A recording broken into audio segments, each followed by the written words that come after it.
All right, hello, ladies. Hope you have had an awesome day. I'm excited to get started with our topic tonight. Um, I know there may be some new ladies on, so I want to welcome you to the group and to Wellness Wednesday, all of you. Thanks for being here. And uh, as I wait for everybody to get on who wants to watch, let me go ahead and go through my disclaimer that I need to do every time I speak live on the internet. So let's do that. Anyway, anything I say tonight during this Wellness Wednesday is should only be considered health information and not specific health advice. Do not start taking or stop taking or change the way you are taking any of your medications. If you really feel like you need to do that, please first consult with your prescribing practitioner to help you make the appropriate adjustments with you. And by attending this Wellness Wednesday, this does not establish a doctor-patient relationship. So there we go.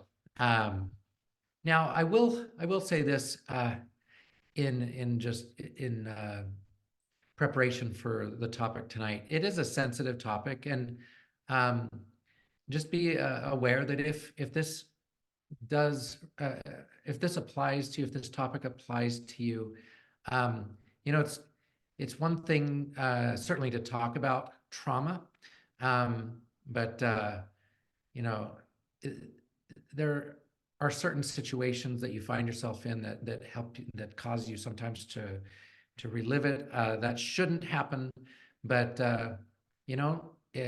sometimes getting emotional about it is it's normal and it's common. It's sometimes it can be healing to come to certain realizations. So I hope this topic can can be helpful for you. I think it will be because it's super important, especially as it relates to autoimmunity and chronic disease. So we'll get into it. So first of all, trauma is can be physical, mental, emotional in nature, and it's really important to kind of understand where what the difference is between trauma and stress. So and I read a really good article, and I'm going to use some things from the article that I thought explained this pretty well. And one of the things it brought out was that the emotions that we feel um, may be more than just a reaction to today's troubling times. Um, many of us, I don't want to get into obviously specifics, but I think we can all agree that there definitely in the last few years have been some things that have happened that have really um, turned our lives upside down in many respects. And so, um, I just want to point out that sometimes these these emotions can be rooted in something deeper. So, anxiety and fear really are rooted in unresolved or can be rooted oftentimes in unresolved past trauma or current trauma, okay, due to loss or extreme circumstances. And I want to just kind of define it a little more, define trauma a little more. Experiences become traumatic when they overwhelm our ability to cope. Uh, there, there are so many coping mechanisms that we can uh, learn, and they're really good to learn. Um, but when our the experiences that we can consider traumatic just really overwhelm our ability to do that, then the that is what is termed trauma. And emotions arise and can be trapped as a way for our brain to work with the negative impact of these emotions that, or the negative energy of these emotions that cannot be processed in the moment of extreme stress. So these trapped emotions are create biochemical bonds with tissues, and this negative energy can disrupt normal brain pathways and energy flow throughout the body. And while the symptoms of situational stress, sadness, hopelessness, fear, anxiety, diminished interest in social activities or trouble sleeping may mimic the symptoms of a response to unresolved trauma, they are far less likely to be associated with problems, functioning at work or in other everyday social situations. All right, now I'm not really going to get into how post-traumatic stress disorder is diagnosed, but I will say that it involves many of the same symptoms as situational stress. And there are 4 categories of symptoms that are particular to PTSD, and these include intrusive memory and recall, avoidance, negative alterations in cognition and mood, and arousal and reactivity. So in PTSD, these cause significant distress or impairment in different situations, social, occupational, or other important areas of functioning.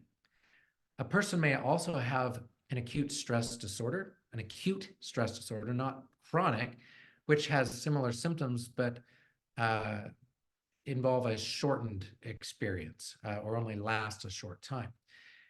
But these symptoms are all, there are telltale symptoms, telltale signs of trauma, and so we'll talk about those. People experiencing a trauma response often have difficulties in areas of intimacy, and that's not just sexual intimacy. It's it's being able to talk with your confidant intimately as you used to be able to do. Trust, difficulties in trust, power and control, difficulties in self-esteem, and feeling safe. These are telltale signs. So situations similar to prior traumas may, in fact, trigger adverse events or feelings from the past. I think we kind of knew that. For example, if a person experienced a sexual assault and feelings around trust, control, self-esteem, and safety, brought up, say, by the pandemic that we all went through, because it certainly in many of us caused a lot of questions and a lot of anxieties in these areas, could contribute to a more intense experience of powerlessness. The signs can be subtle, and people are often not thinking consciously about the trauma or at the root of their behavior. They're just not thinking about that way. They may have memories of a trauma that happened when they were younger, but they may not realize that on a conscious level, the response to the pandemic, like this example I've given, is triggering these prior emotions and experiences. Now, that individual may perceive she is anxious because of, say, a new job uncertainty, for example. But when we take a closer look at her symptoms in a self-assessment, it becomes clear there is a connection to the past that must be addressed to help her resolve her current symptoms. Intrusive thoughts are common among those with a trauma response. One of the hallmarks of a trauma response is intrusive recall. where a thought or an image related to the traumatic experience will suddenly intrude, even in the most unexpected moments, unfortunately. And so this can be rather debilitating. The thoughts can be about themselves or the person who was involved in the traumatic experience, perhaps where it took place or other details. Now, inclusive recall also happens in the form of nightmares. And it's not always a nightmare that involves that specific trauma, but it may have similar content or themes. Um, so perhaps the trauma was sexual abuse. But the nightmares are not necessarily about that sexual abuse, but instead about being, say, pinned down or not being able to get up or not being able to move, in a situation. The feeling of powerlessness, not feeling safe. The other intrusive symptom we see frequently is dissociation, where a person is physically present but seems to have checked out mentally, like they're not even in the room. So often they are visualizing and feeling as if they were in that experience all over again. And the part of their brain that keeps track of the here and now is confused about whether what they are feeling is a memory or something happening in the present. Trauma rewires the brain, and people cannot just snap out of it. They need therapy and tools to help them safely manage their emotions and cope in healthy ways. The impact of unresolved trauma can have a tremendous a tremendous impact on a person's health. And I say unresolved trauma because it is possible to heal and move beyond the trauma. Just because someone has had a traumatic experience in their past doesn't mean they will automatically need treatment for it as well. So you kind of have to differentiate. Is it stress, or is it actually trauma? Is it a stressful situation, or is it actually trauma that is causing the physical manifestations? So during stress, the body responds by stimulating the adrenal glands to produce cortisol, adrenaline, and noradrenaline to help us prepare for action, right? In times of danger. I don't know if you've ever experienced adrenaline, but one time I was on vacation with my family, and we were in Banff, Canada. Alberta, Canada. And Banff is known for its picturesque mountainscapes and the wildlife that comes down into town. And we were driving through town, and I noticed a big bull elk feeding on the side of the sidewalk in the grass there, and next to a stop sign. And I was about 14 at the time, and my parents. I asked my parents to stop because I want to take a picture of the elk. So back then we had I had a Polaroid, right? You remember those Polaroid cameras that it would just feed out the picture after you took it?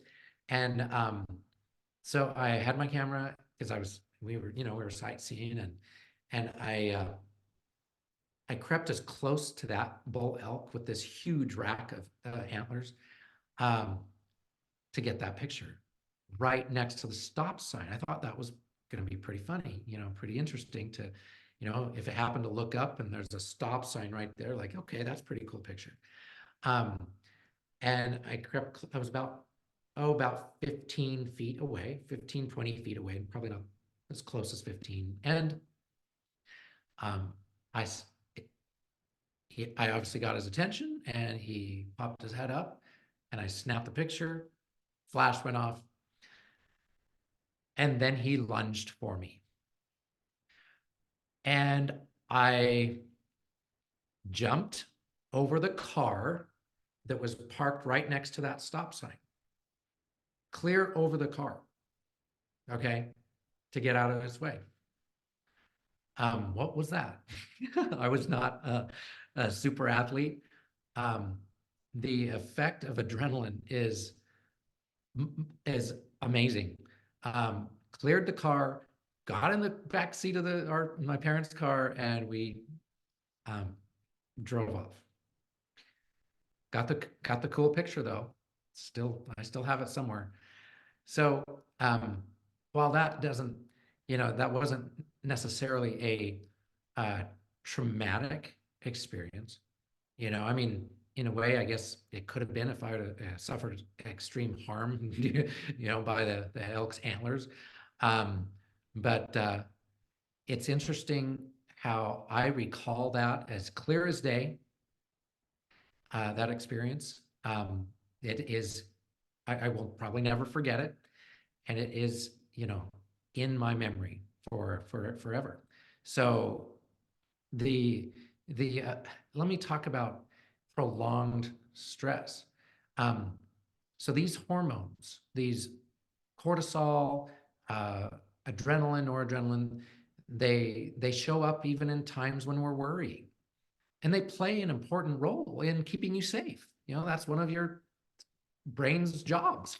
It's to keep you safe, your subconscious brain, keep you alive, keep you away from pain, and keep you safe.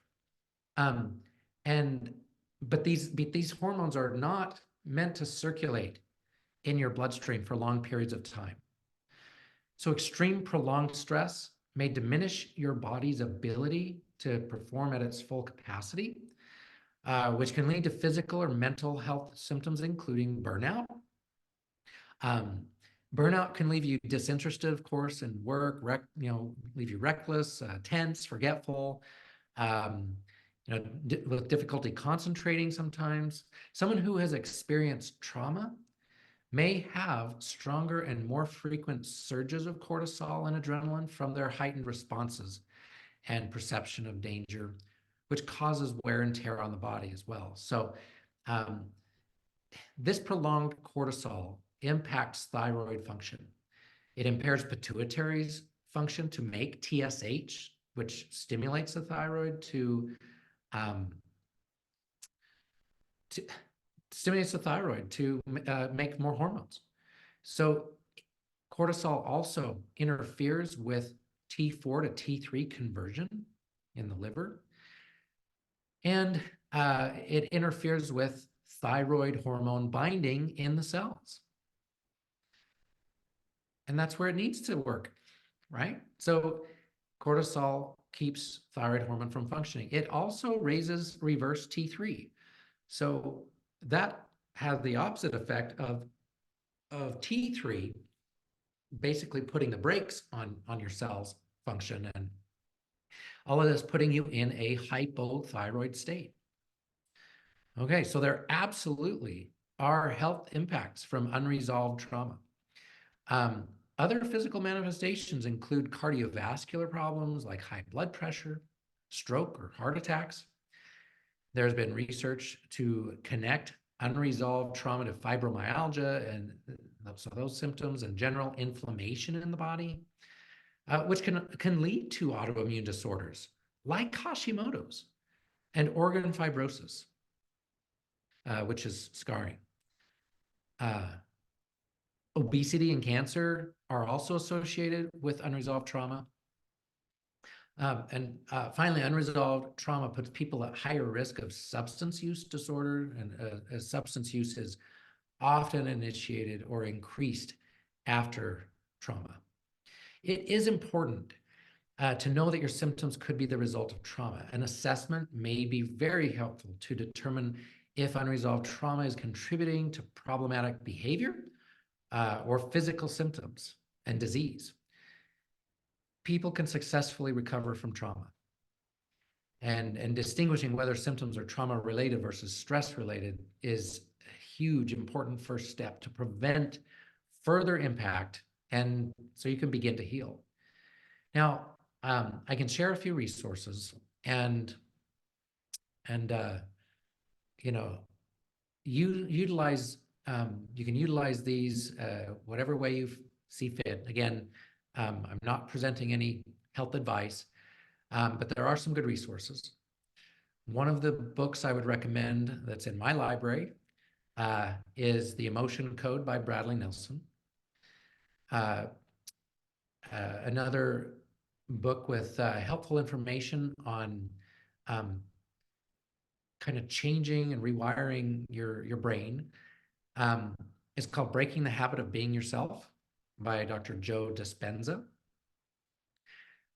Now, for acute stress disorder, simple stress busting techniques like, exercise, and I mean the right form for you. I know um, if you attended the master class, I discussed exercise and how sometimes that can be counterproductive. So if it's the right form of exercise, then that can be super helpful.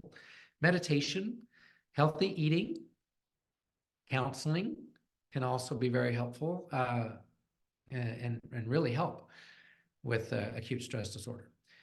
For more in-depth, you know, a more in-depth look into some ways that you can, consider dealing if you know you really kind of need to look into this and deal with it. Please look into DNRS, Dynamic Neural Retraining System, at retrainingthebrain.com, or look into rtt.com for an explanation of rapid transformational therapy.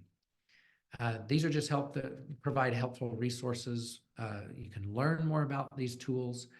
And again, I'm not necessarily, advising you in particularly to do these things, but understand there are many tools available out there and help. So these are both wonderful resources and programs for helping resolve traumas and other mental blocks that are preventing you from reaching your full healing potential.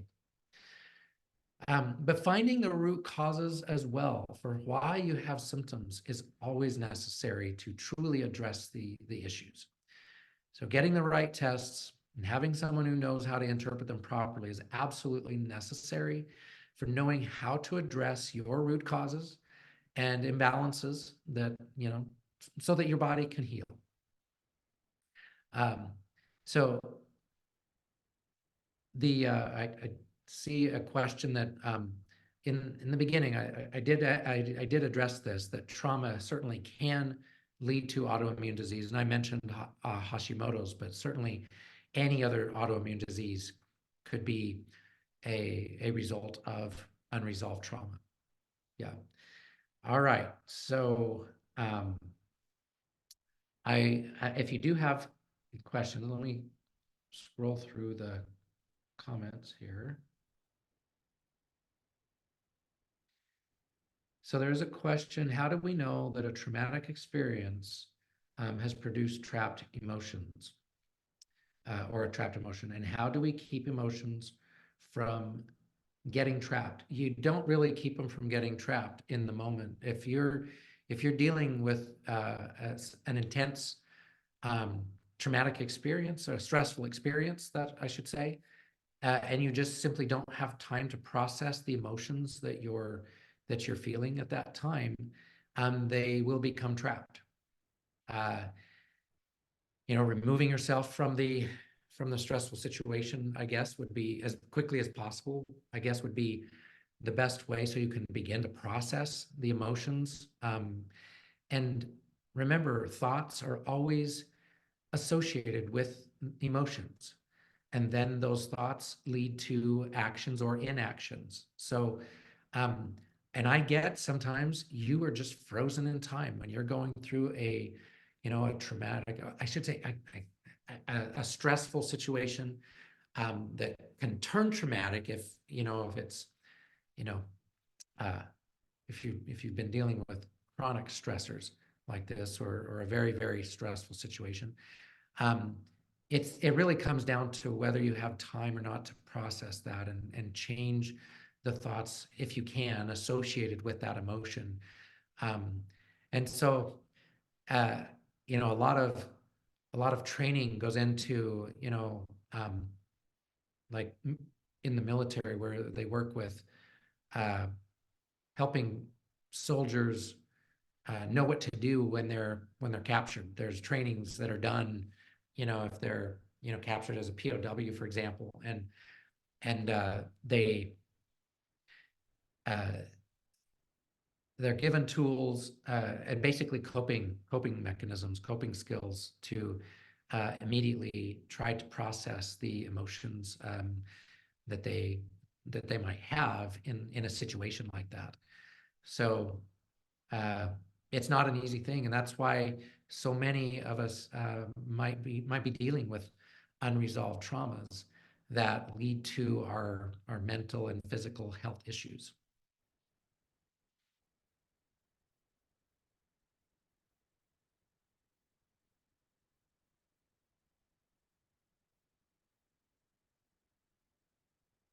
Um, yeah, so um, several of you have mentioned. Yeah, I see there are no other questions other than kind of so spiritual trauma um, question mark. That was one of those. Um, and I hesitate to get into that a whole lot, but the only thing I would say regarding that is, um, trauma these stressful situations can come from anywhere. Uh, and they come from inside families, inside churches, inside any organizations. They can come from any, in any situation. So uh, they result in the same things. All right. So I'll leave that there. Um, all right. Well, please remember, ladies, that there are ways to solve this. There are ways to address uh, this longstanding stress and these traumas. So have hope. There are answers. You still have the ability and the power to heal. So thank you for joining me tonight, and I look forward to meeting with you soon. Take care, everyone.